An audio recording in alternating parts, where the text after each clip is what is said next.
Hello everyone, and welcome to The Essentials by the ISSVD. In this exclusive interview, you'll hear from Annemarie Dixe, a nurse practitioner from New York with an outstanding career of over 25 years in the field of medicine.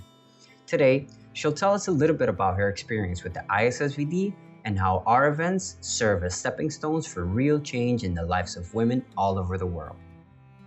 Thank you for being here, Annemarie. First, could you tell us a little bit about yourself? Hi, my name's Annemarie Dixe, and I'm a nurse practitioner in Syracuse, New York. I work at the Women's Wellness Place. I've been a nurse practitioner for 25 years, and I've had basically two jobs. I worked in a practice for almost 16 years and my current practice for 11 years.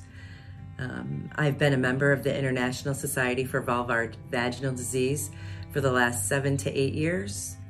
And I'm also on the membership committee. How many years have you been involved with the ISSVD and how did it all start? I got started in the ISSVD when I was hired in a new practice. I had worked in a practice for 16 years and that practice closed. I was hired in a new practice and they walked up to me and said, "I hear you like vulvovaginal disease." And part of me said, "Sure." I was scared to death, because everybody goes running in the other direction when you hear vulvovaginal disease. And one of the docs I work with is a graduate from the University of Michigan who told me about Dr. Hope Hafner and the International Society for Vulvovaginal Disease, and he recommended that I start there. So I signed myself up and I went to Chicago, and I was quite taken aback. I was scared to death when I went. I was very intimidated initially because I thought, I don't know anything, and do I really want to know anything about this? Because people go running in the other direction when you hear vulvovaginal disease, because you think vulvar cancer and vulvodynia, which is not, in most people's mind, the most favorable place to start. But after listening to just one conference, I could not believe how much I learned and how many patients that I could actually help by participating in this and being educated by these people. How has the ISSVD and its members shaped your life? So I got involved with the ISSVD on the recommendation of one of the docs, as I said, and I went to my first meeting in Chicago, and I can't tell you how amazed I was and in awe of everybody that was putting this conference on and lecturing to us and teaching us. It automatically, the first thing that went through my head is, I have that patient, I have that patient, I have that patient, but I never knew what to do. And when I went home and started implementing some of the stuff that they had given me, these tools to take care of these patients, the most satisfaction that I get out of my job is when I can make somebody better, or at least significantly improve their life. And I started to do that. And it was that aha moment, as Oprah would say. And then I started to get involved. I've been to a couple of their international meetings. Those were mind-blowing. You have people from all over the world. There's over 40 different countries represented at our international meeting. And I tried to meet as many of those people as I could, just to shake their hand and say hello and find out things, because people from all over the world, these specialists, and not even specialists, that take care of these women, and some places obviously have more of a burden than we do in the United States. So listening to their experiences and things that they had to offer, and their questions and concerns with things, with taking care of women, it just opens up your mind so much more. And they see things that maybe I would never see, or maybe I'd see it that one time. And I was grateful to listen to their stories. But it was also very interesting and heartfelt to see how the society, they all had a relationship. People from India, people from Australia, people from New Zealand, people from Iran, everybody worked together and knew each other to a certain degree, but then you watch those bonds form every year that you go. And we have these cases, those tough patients that we think we have to take care of, and we thought we knew what we were doing. Not think we have to take care of, but we do take care of. And it takes a village, actually, to take care of some of these people. If we didn't have each other, it wouldn't go so well, right? Because not everybody, even the experts, don't always know the answers. And to come together and work on these cases, and we do this all year. If we have a case where we're tough, and I've tried everything I can think of, and you don't have to be a vulvar specialist to ask the questions. Something as simple as, I have this patient, and I've done this, this, and this. And then all of a sudden you get this response from 10 different people who say, have you done this? Have you done that? Try this, try that. Look this way, look that way. And in the end, you find a cure or a treatment for your patient that actually works. And to me, again, I think that's what it's all about, that we're here to work together. Do you think it's important that healthcare professionals from different fields of science get involved in female genital health, and why? By being a member, I cannot believe how it changed the way that I practice and take care of women. I think everyone as a practitioner, your goal is to take care of people to the best that they can be. And I really feel like women's health has always been on the back burner in some people's head, or maybe we haven't been as progressive in some ways. But then when you go to the ISSVD and you realize that it's not about vulvar cancer and vulvodynia altogether. There are so many different conditions that we treat that are actually basic conditions from your everyday patient. And I think that every single person that would watch this video, every practitioner, whether you specialize in GYN, whether you specialize in family practice or dermatology or pathology, we've all met that patient. And you think, I don't know what to do, or here's this basic treatment. But there's a lot more to it that's actually not that difficult. And I was amazed at how much I had learned just in my first conference.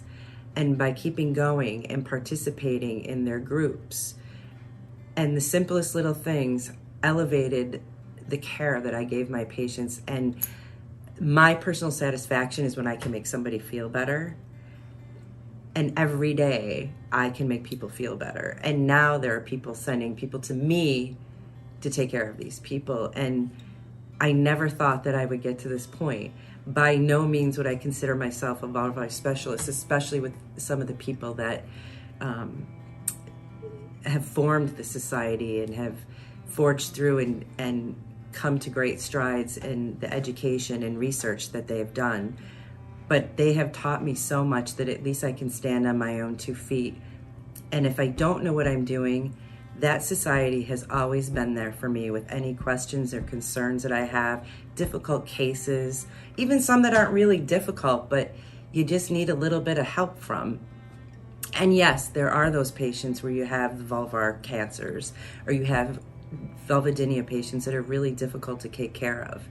They actually helped me go through this and help my patients. And if I can't do it, I know where to send patients, which is, I think, worth $1 million, because it's hard to find people to take care of these people if you can't do it yourself.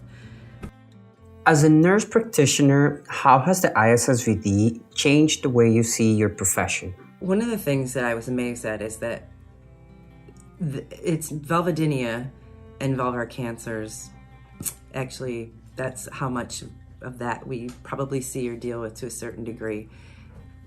But there's hundreds of different diagnoses that we see every day in our office. And sometimes you don't even know that that's what you're seeing. But then after being a member and going to the conferences and getting involved with them, asking them the questions all year long, I'm amazed at, I fixed this person. It's just a matter of tweaking, and we think we have an answer to something, and I did what the book told me to do. But then when you ask the questions, you really focus in and listen on these lectures that they give you, you realize that you're on the right path. You just needed to tweak it a little bit. But they give you the tools and education to teach you how to tweak that. And it has made a world of difference in my practice. Have you ever met professionals at ISSVD events who have contributed to the achievement of your goals? So when I went to my first conference, I signed up for the intro vulvovaginal course that we have. I cannot believe how that helped me right from the very beginning. I had a better understanding of things. But now every year I take that course, and I've been doing it for 8 or 9 years now. But every time I take it, I walk away and I'm like, oh, I learned something new again today. I learned something new again today. And I think that's our goal, is to always learn something new. And we have to work together. It takes a village to learn how to take care of these patients. And the nice part about it is, if there's only so far that you can go, you have other people in this society to turn to who can help you. I'll never forget when I had a vaginal melanoma, which was my fame to claim that I actually found something like that, but I didn't know what to do with it once I found it. In my area, I really didn't have a lot of vulvovaginal specialists that I could send this patient to, and a very limited amount of GYN oncologists. So I picked up the phone and made some phone calls and emailed some of the people in the society who pointed me in the right direction in my area where we could send the patient and what we could do for the patient.